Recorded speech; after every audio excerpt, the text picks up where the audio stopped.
Quis Deus que os seres se unissem não só pelos laços da carne, mas também pelos da alma, a fim de que a afeição mútua dos esposos se lhes transmitisse aos filhos e que fossem dois, e não um somente, a amá-los, a cuidar deles e a fazê-los progredir.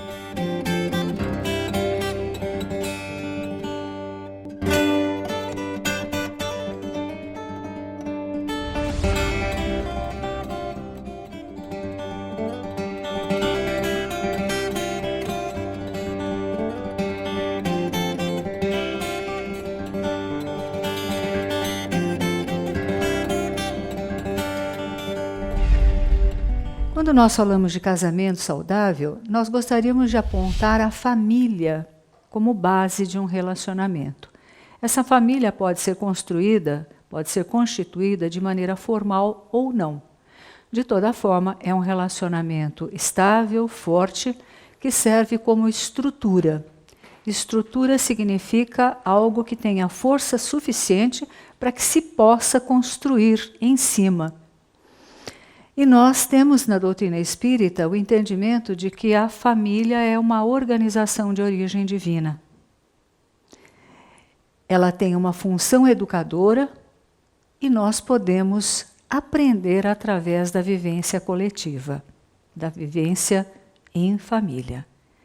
Mas a pergunta que surge é: se é uma organização de origem divina, por que dá tanta confusão? A doutrina dos Espíritos, no Evangelho segundo o Espiritismo, no capítulo 22, vai falar sobre a união de duas pessoas. É importante que nós tenhamos na nossa consciência que antes de nós reencarnarmos, nós assumimos na vida existencial várias etapas e vários processos pelos quais nós iremos passar.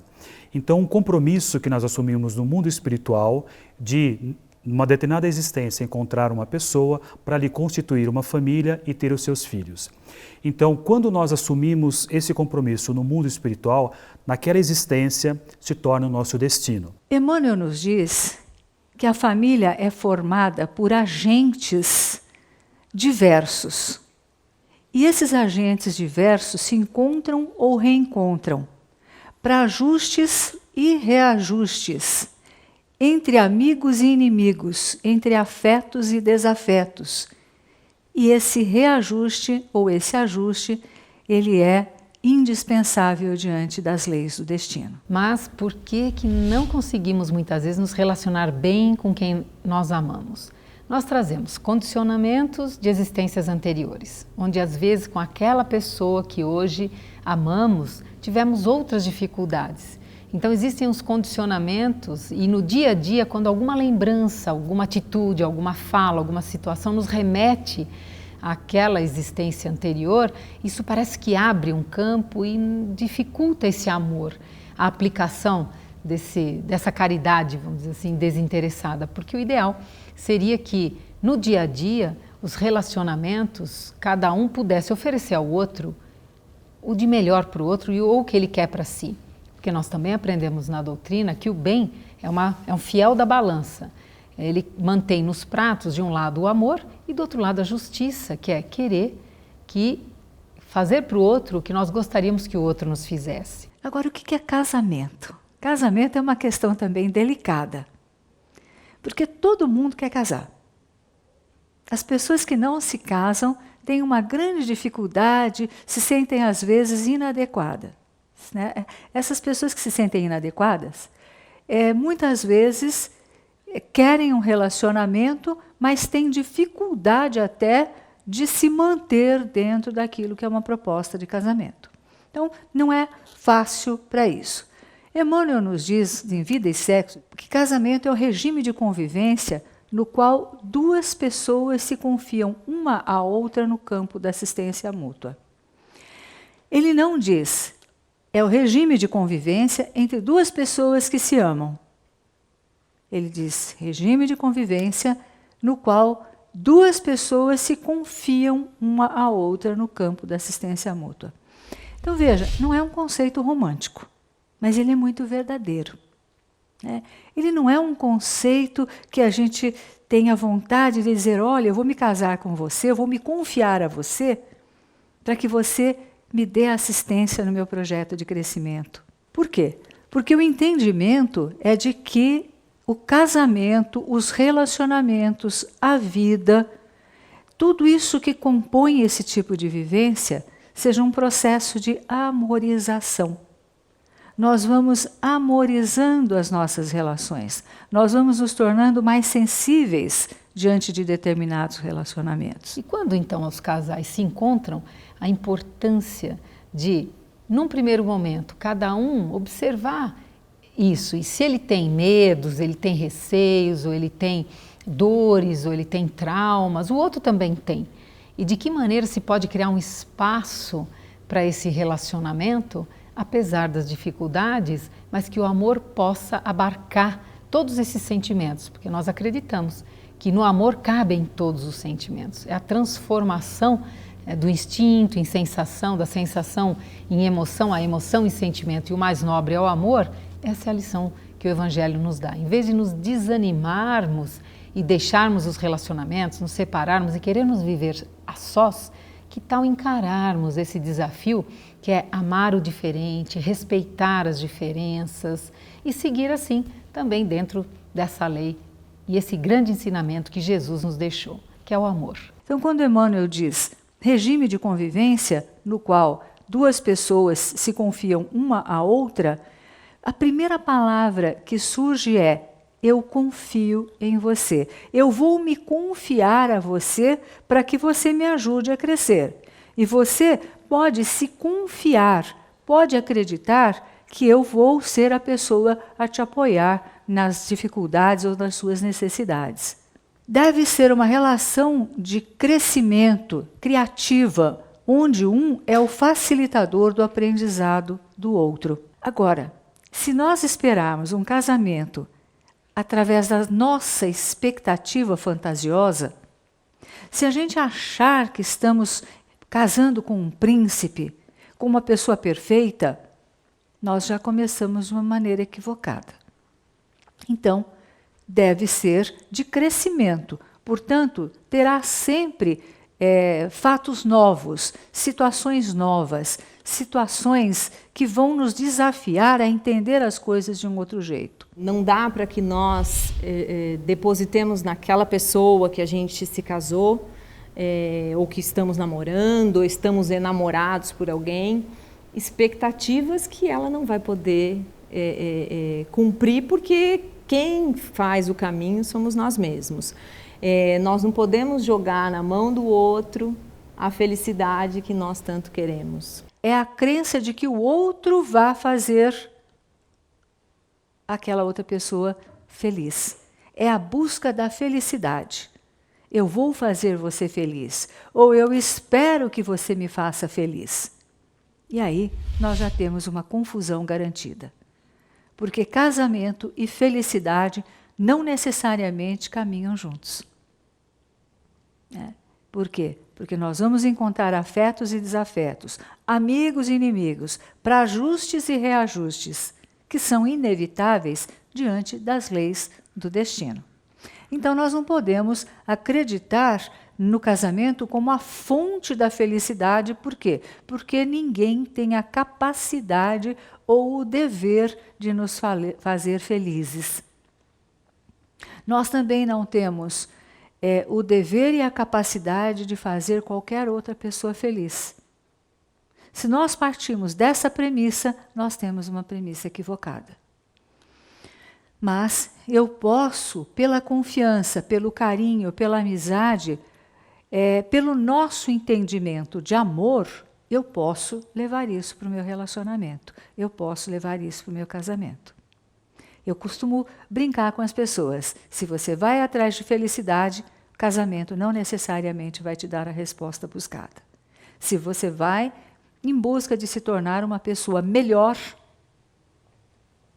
casamento é uma boa oportunidade. Nós temos muita dificuldade de aceitar o outro como o outro é.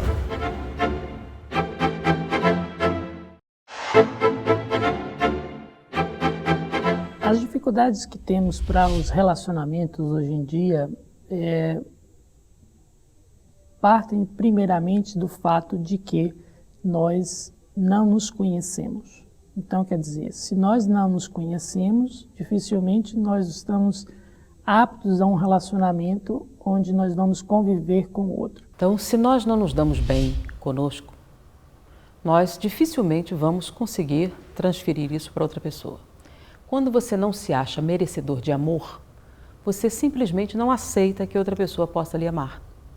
Então você tem desconfiança, você tem ciúme, você tem uma série de respostas negativas à expressão de afeto. O que é que você pretende ganhar com isso? Então isso tudo vai minando o relacionamento. Nós temos muita dificuldade de aceitar o outro como o outro é. Nós sempre esperamos que o outro seja aquilo que a gente idealizou. Todo o problema está na idealização. Então eu conheço uma pessoa, idealizo esta pessoa, que ela é de uma determinada forma, que ela age de uma determinada forma, aqui, por exemplo. E aí o comportamento dessa pessoa está aqui, isto me frustra. Eu quero porque quero, faço porque faço, que essa pessoa chegue aqui. Só que isso é um tempo dela. Ela tem o direito de ser quem ela é. E normalmente nós esperamos do outro que ele seja aquilo que eu quero dele, que eu espero dele. Então o maior problema no casamento está na idealização que um ou outro faz, né, do seu parceiro. Nós vamos encontrar casais que, a pretexto de ajudarem naquele trabalho de crescimento, criticam o outro o tempo todo. Ah, mas é uma crítica construtiva. A gente tem que parar para pensar se de fato é uma crítica construtiva. Porque a crítica construtiva, ela tem hora, ela tem um momento, ela tem a oportunidade, senão muitas vezes ela é demolidora, desestimulante. Então, diálogo é fundamental, é necessário, mas muitas vezes nós vemos casais que apenas se criticam. Nós também temos muita dificuldade em dar tempo para conhecer de fato as pessoas. E quando eu falo conhecer as pessoas, não é um conhecer no superficial, que na maioria das vezes acontece, quer dizer, do que eu gosto, do que eu não gosto, qual é a minha profissão, não é isso. Conhecer o outro enquanto espírito, enquanto personalidade, com seus valores, com suas dificuldades, com seus vícios e com suas virtudes. A partir do momento em que eu me predisponho a conhecê-lo na sua integralidade, de fato, os relacionamentos passam a acontecer ou fluir com mais naturalidade. Cada um de nós tem as suas tendências positivas e negativas e nós não podemos exigir do outro aquilo que ele não pode dar, porque ele também não vai exigir de nós. Se houver essa exigência extrapolando os limites que cada um pode oferecer, esta relação certamente estará comprometida. Então veja, nós estamos falando que casamento, que família envolve negociação, envolve estratégia, envolve oportunidade e um objetivo. Nós temos aqui a questão do desemprego e da falta de dinheiro como uma fonte muito grande de problemas no casamento. A falta do dinheiro, ela é tão delicada que muitas vezes as pessoas toleram por um tempo. Depois já começa a haver uma cobrança muito grande. Enfim, é um teste muito grande nesse processo de confiança mútua. E quando o casamento esfria? Parece que a gente olha para o outro e ele não desperta mais dentro da gente aquele impulso afetivo, aquele entendimento. O que acontece quando o casamento esfria? Existe uma autora que escreveu um livro chamado Separação, que é a Daphne Rose Kingma. Ela diz assim que a maioria de nós ingressa na idade adulta desinformada. Do quê? Desinformada sobre nós mesmos. Inconsciente sobre todas as influências, pessoas e cenários que nos moldaram. Ou seja, Nós vamos para um casamento sem saber de fato quem nós somos.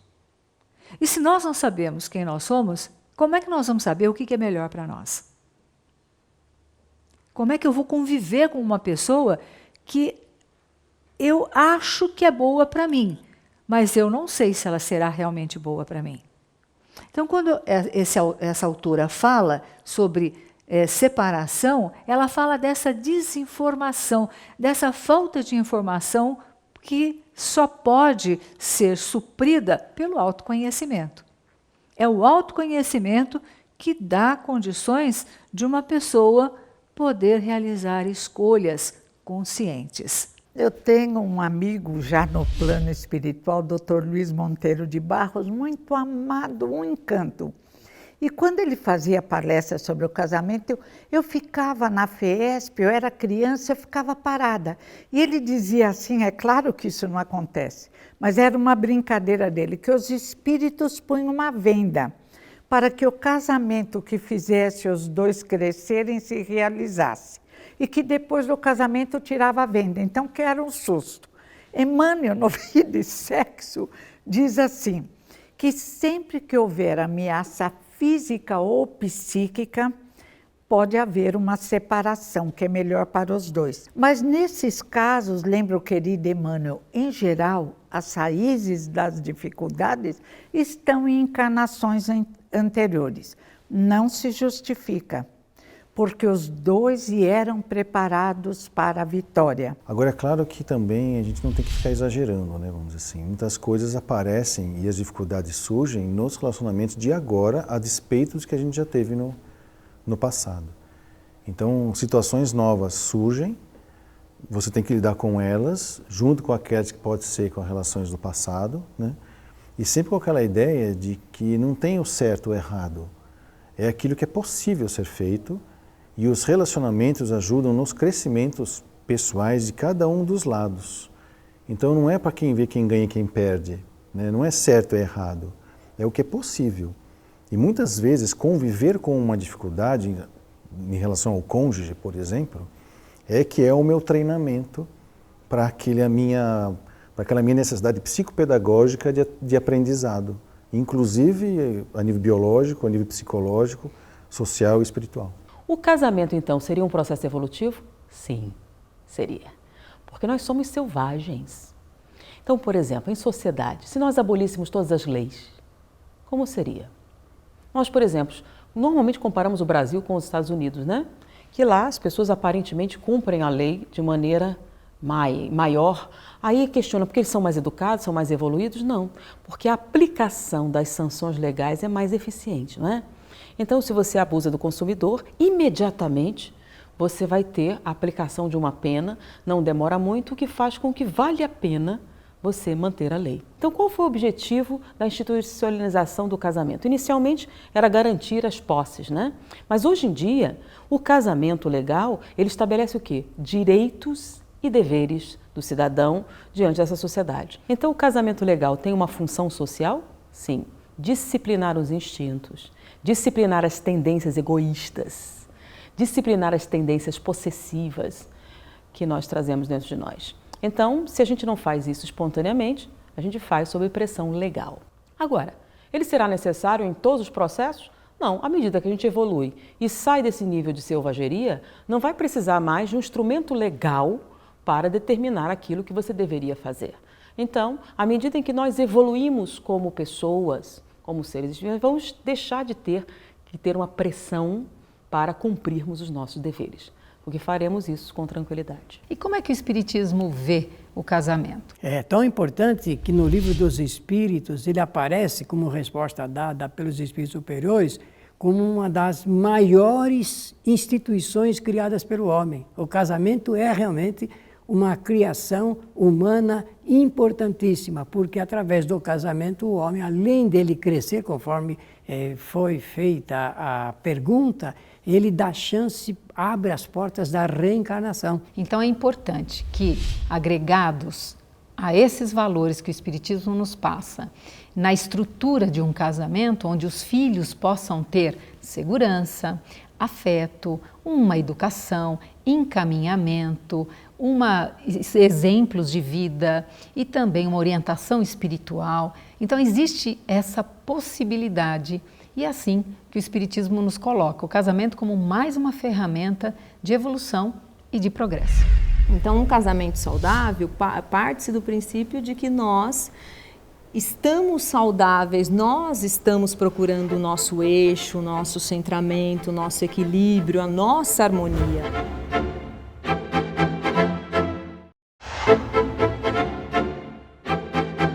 Para manter um relacionamento, um casamento saudável, primeiro você observa você mesmo, como é que é o seu casamento com você. Porque nós temos homens e mulheres, a nossa parte masculina e feminina, então já é um casamento. E nós temos essa união interna, nós procuramos unir as nossas partes, unir as nossas intenções, isso falando individualmente. Então, se eu quero um relacionamento saudável, um casamento, como é que eu estou comigo mesmo? E a pessoa está com ela mesma. Então, um casamento saudável parte-se do princípio de que nós estamos saudáveis, nós estamos procurando o nosso eixo, o nosso centramento, o nosso equilíbrio, a nossa harmonia.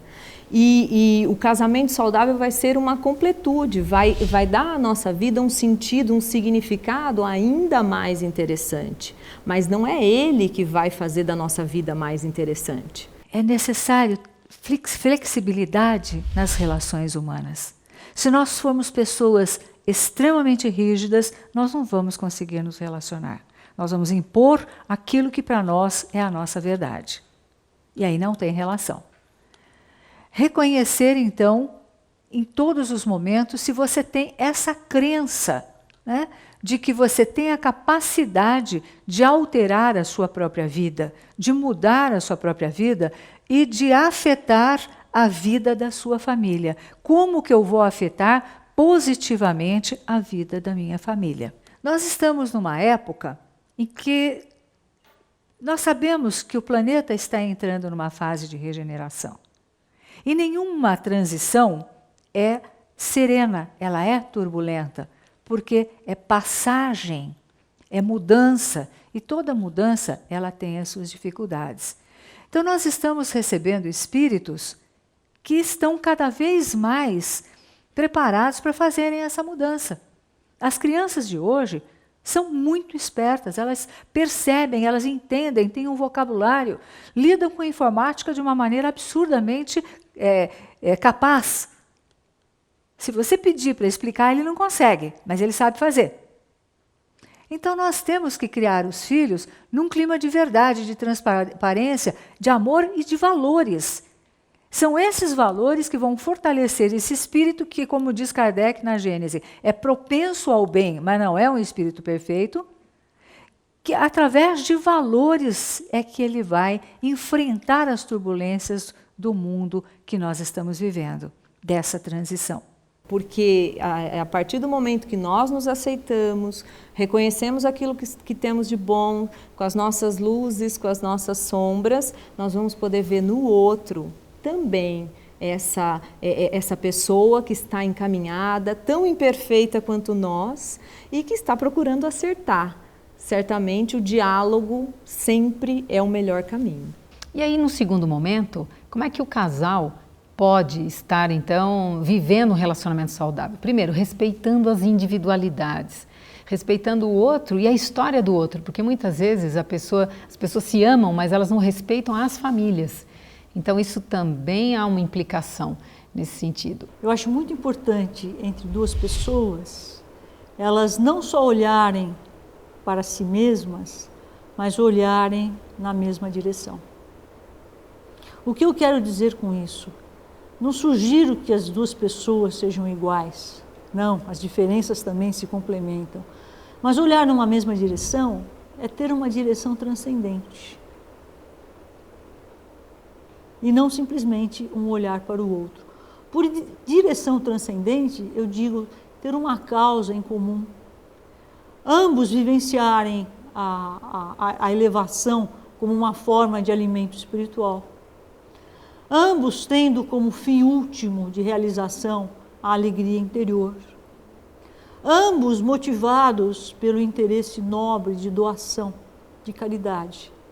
Então, tudo isso eleva o relacionamento e torna muito mais rica a relação e muito mais carregada de significado. Um relacionamento saudável é aquele que coloca a própria relação a serviço de cada um, da relação, dos filhos e de algo mais.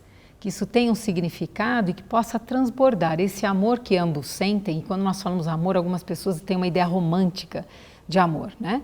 Mas esse amor que é do dia a dia, que são dos desafios, que é do autoconhecimento, do conhecimento do outro e do conhecimento da relação, do conhecimento dos limites, do abrir mão muitas vezes. Então, todos esses movimentos fazem com que o relacionamento, o casamento fique saudável, sem aquela ilusão de que não há nenhum conflito, de que não há nenhuma rusga, nenhuma dificuldade, nenhuma aresta.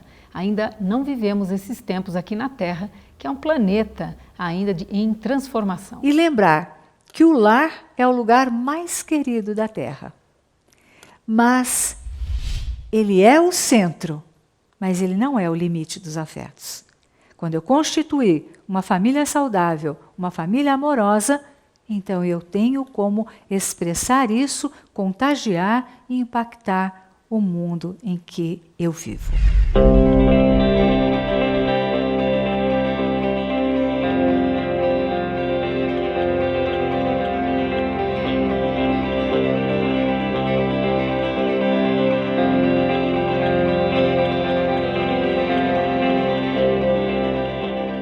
Na origem da humanidade, quando os homens ainda não estavam pervertidos pelo egoísmo e pelo orgulho e viviam segundo a lei de Deus, as uniões derivando da simpatia e não da vaidade ou da ambição, nenhum ensejo davam ao repúdio.